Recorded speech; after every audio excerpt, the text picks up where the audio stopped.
सबसे पहले तो जब आरएसएस का गठन हुआ तो आरएसएस में जो चलाने वाले लोग थे, जो इसके संचालन करता थे, ये सर कार्यवाहक जो नाम दिया गया है, तो सर की उपाधि जो दी गई है तो अंग्रेज़ों की निशानी है। एक तरफ जब सर सैयद अहमद को सर का खिताब दिया गया था तो ये लोग थे जो उनका विरोध कर रहे थे और कह रहे थे कि सर सैयद अहमद खां अंग्रेज़ों के पिट्ठू हैं।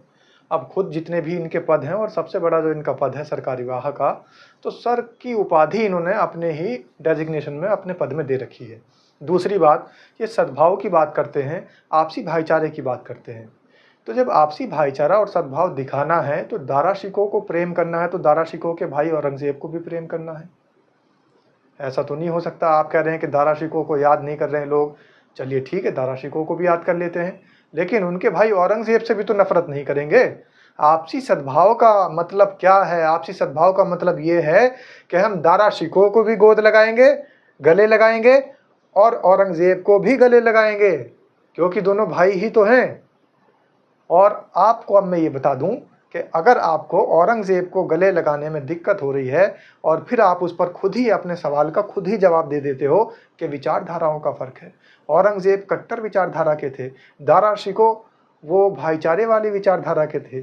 तो दारा शिकोह की जो विचारधारा थी वो पूरा देश जानता है, और दारा शिकोह का जो कत्ल हुआ था, इसलिए आपको इतिहास पढ़ने की ज़रूरत है कि उनका कत्ल क्यों हुआ था।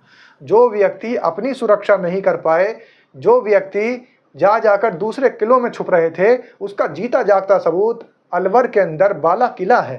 वो बाला किला किस लिए बनाया गया था? उस बाला किले के अंदर कौन छुपे थे? किसको छुपाया गया था? वही बाला किला चीख चीख कर बयान करता है कि दारा शिकोह को वहां जाकर छुपना पड़ता था। दारा शिकोह अपनी अय्याशी के अंदर, अपनी शराब के अंदर और अपने उल्टे सीधे कारनामों के अंदर इतना ज़्यादा लिप्त रहते थे कि उनको सरकार का कोई भी कामकाज देना एक बहुत बड़ा सरदर्द का विषय बन जाता था। इसलिए दारा शिकोह को सरकार के कामकाजों से दूर रखा गया।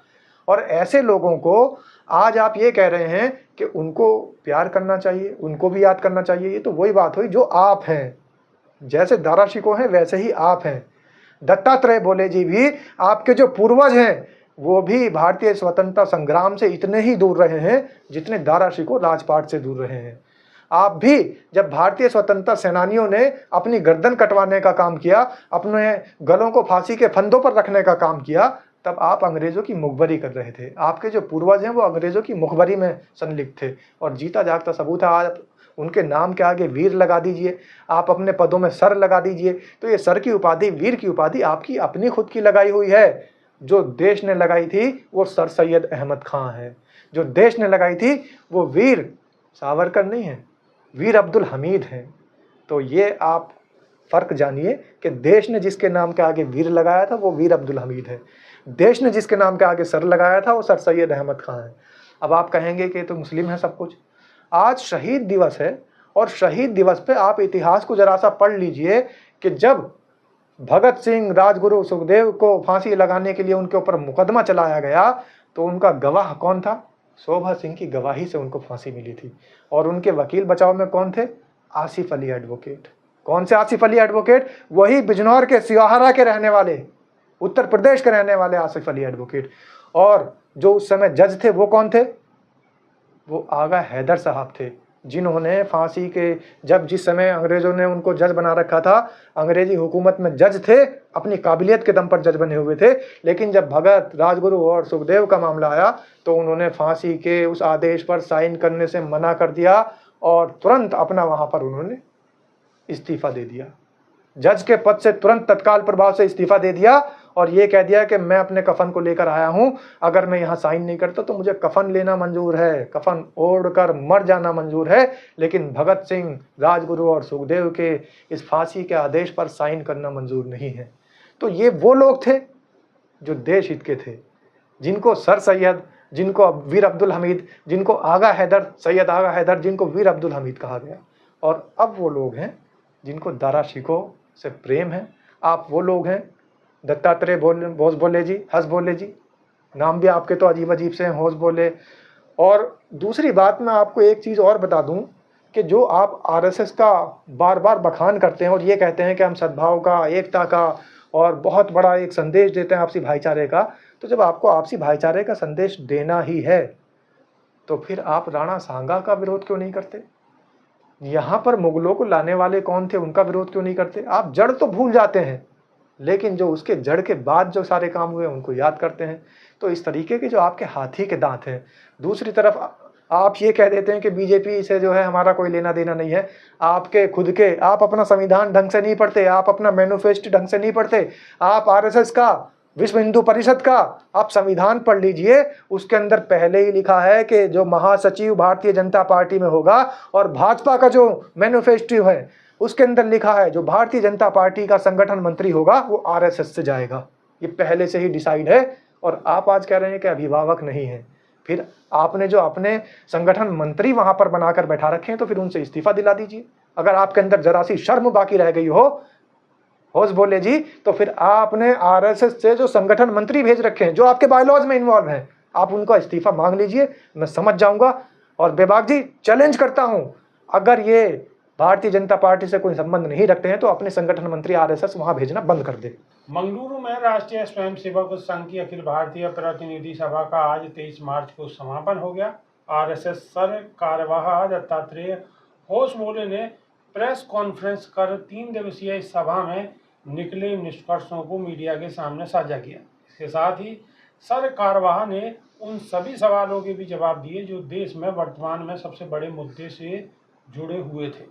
दत्तात्रेय ने इस दौरान औरंगजेब से लेकर मुस्लिम आरक्षण और बीजेपी अध्यक्ष तक के मुद्दों पर आरएसएस का रुख जानने के लिए पूछे गए सवालों के जवाब दिए।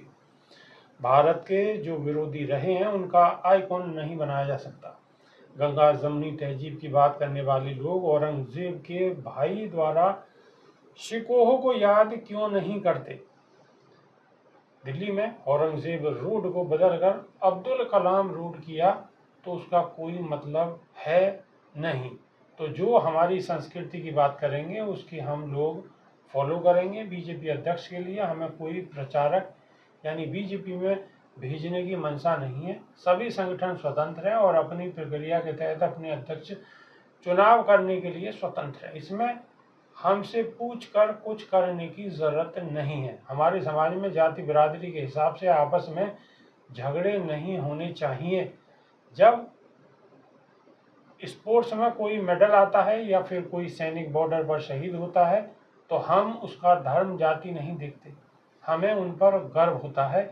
यही सद्भाव है। जब भी अवैध घुसपैठ होती है तो सरकार की जिम्मेदारी है कि इसे रोकने के लिए कदम उठाए, बांग्लादेश हो या कहीं और से घुसपैठ हो। हम हमेशा कहते आए हैं कि यह नहीं होना चाहिए। भारत के संविधान के मुताबिक धार्मिक आधार पर आरक्षण नहीं दिया जा सकता। बाबा साहब अम्बेडकर भी यही नहीं चाहते थे। अगर कोई सरकार ऐसा करती है तो वह बाबा साहब की मंशा के खिलाफ काम कर रही है। एक बार महाराष्ट्र के पूर्व मुख्यमंत्री सुशील कुमार शिंदे ने भी धर्म के आधार पर आरक्षण का ऐलान कर दिया था, लेकिन बाद में सुप्रीम कोर्ट ने इसे लागू नहीं होने दिया। देश के लोगों ने ये बता दिया है कि बीजेपी का कामकाज कैसा रहा है। हमें लगता है कि सब कुछ ठीक चल रहा है। अगर हमें कुछ लगता है कि इस क्षेत्र में यह काम किया जाना चाहिए तो हम हमारी बात भी रखते हैं। बाकी हम बीजेपी के अभिभावक नहीं हैं जो हम रोज उन्हें बताएं कि यह करो। तो शादाब रिजवी कहीं ना कहीं जो दत्तात्रेय हैं वो कहीं ना कहीं बचने की कोशिश कर रहे हैं। उनका सीधा सीधा मतलब ये है कहने का कि बहुत ज़्यादा हमें बीजेपी से लेना देना नहीं है। हमारी विचार और हमारी विचारधारा, हमारी जो संस्था की आरएसएस की विचारधारा है वो अलग है। हम कोई अभिभावक नहीं है। हम उन्हें अपनी सलाह दे देते हैं कि भाई ऐसा नहीं, ऐसे करो, लेकिन बहुत ज़्यादा कोई लेना देना नहीं है। और साथ में उन्होंने एक चीज़ और भी कही है कि सब कुछ बेहतर चल रहा है।